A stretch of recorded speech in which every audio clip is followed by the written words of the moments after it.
হৰিণাৰ মাংসই হৰিণাৰ বৈৰী সুন্দৰতাই কাল হল এগৰাকী মহিলাৰ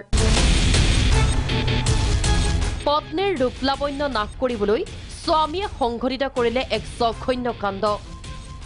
পত্নীৰ মুখমণ্ডলত স্বামীৰ এচিড আক্ৰমণ গোৱালপাৰাৰ মৰণৈ আৰক্ষী থানাৰ অন্তৰ্গত ৰাক্ষসিনী শিল্পজোৰত সংঘটিত হৈছে এই জঘন্য ঘটনাটো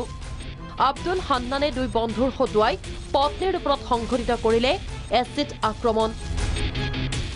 পৰকীয়া প্ৰেমৰ সন্দেহতে পত্নীৰ মুখত ঢালিলে এচিড পত্নীক উপহাৰ কিনি দিয়াৰ চলেৰে বজাৰলৈ লৈ যোৱাৰ চক্ৰান্ত কৰিছিল স্বামী আব্দুল হান্নানে কিন্তু বজাৰ পোৱাৰ পূৰ্বেই পূৰ্ব পৰিকল্পিতভাৱে পত্নী তাসমিনা খাতুনক আক্ৰমণ কৰে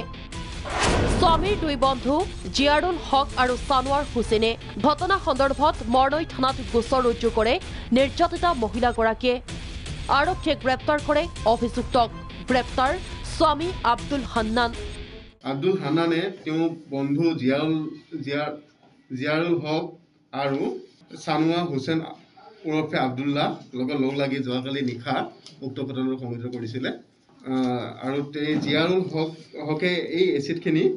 আনি তাইৰ মুখত ঢালি দিছিল